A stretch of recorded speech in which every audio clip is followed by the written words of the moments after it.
Wow, here we are again, folks, at this beautiful spot in Maine, sitting on a canoe upside down here.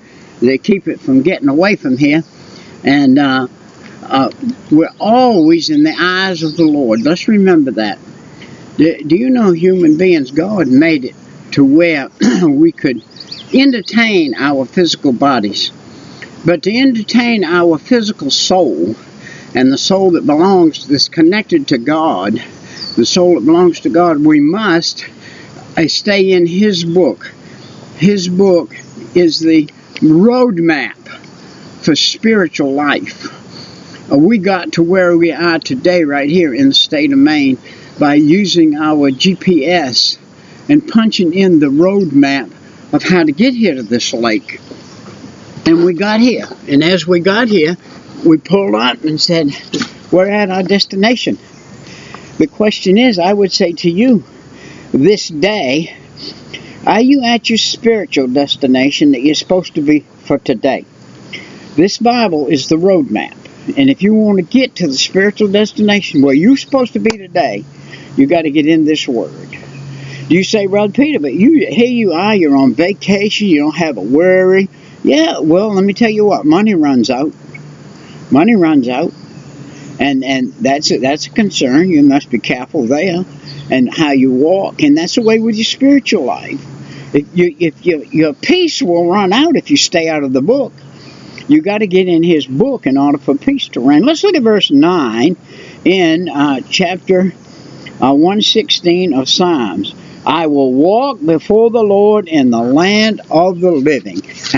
Are you breathing? You're in the land of the living if you're breathing. And if you're breathing, you're in the land of the living. So walk in that. And in verse 10 it said, I believe, therefore, I have spoken. I was greatly afflicted. I can tell you right now, if you feel like you're greatly afflicted, join the crowd. We're human beings and we're on an earth that the devil has tainted.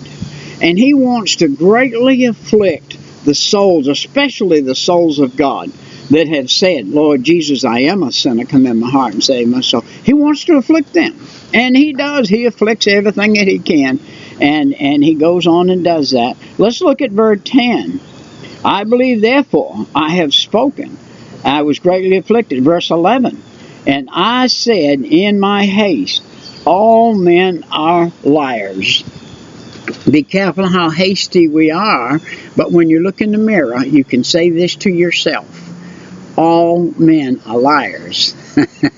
Except you get God in your heart, and then you can change that and turn from that, lying your own self.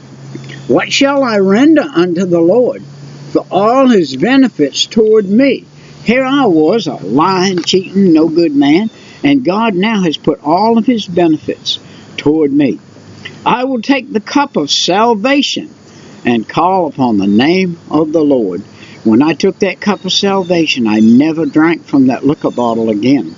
Never drank from that beer can again. Never drank from the sin houses of the world again. I started going to the house of the Lord, and where the worship was and the praise was, and I could get listen to this, verse 14. I will pay my vows unto the Lord, now in the presence of His people. Wow. Did you know that 10% of your time belongs directly to God? And that there are 168 hours in a week, that you owe 16.8 hours a week directly to God if you give Him 10% of your time? That you owe Him one dime out of every dollar He allows you to put through your hands? You owe Him one dime of that? And you're to give it to Him? God is precious. Listen to verse 15. Precious in the sight of the Lord is the death of His saints. I lost my wife. I didn't lose her. God took her to heaven a little over. We were here at this lake right here about 3 years ago, and my wife was with me. And shortly after that, the Lord took her home to be with Him. So now here I am, a single man here in the Lord. But where is my peace? My peace is in the Lord Jesus Christ, in the God of heaven. And it's not in myself, and it's not in this place. But this is peaceful. But the memory here is my wife and I sitting here on this water, and sitting here inside of a screened-in porch where the mosquitoes will eat us alive, and just fellowshipping with God. And she knew she was on her way before me to heaven, in a sense of the word. I could have died before her, but I didn't. And so God left me here for a reason. It said, "O Lord, truly I am thy servant. I am thy servant, and the son of thine handmaid. Thou hast loosed my bonds." I am not bound by this world. This world has not got me in bonds. I am God's child, and the world has not got me in bonds. I am not going to be bound down by the selfishness of self to think that I'm in control of it, because I'm not. It's God who's in control of it, and He is the one who has delivered me from the pangs of death and from the sorrow that comes from having a loved one gone. Since my wife went to heaven, my sister went to heaven with the same cancer. My mother has gone to heaven.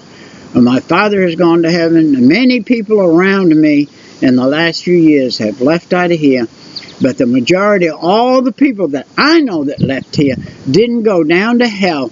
They went up to heaven to be with the Lord. And the Bible said right here, precious is the sight of that soul that comes before God in heaven. Wow. So they're in the most precious place. And so we're going to see if we can find our cursor and get this shut down with the sunlight on this computer.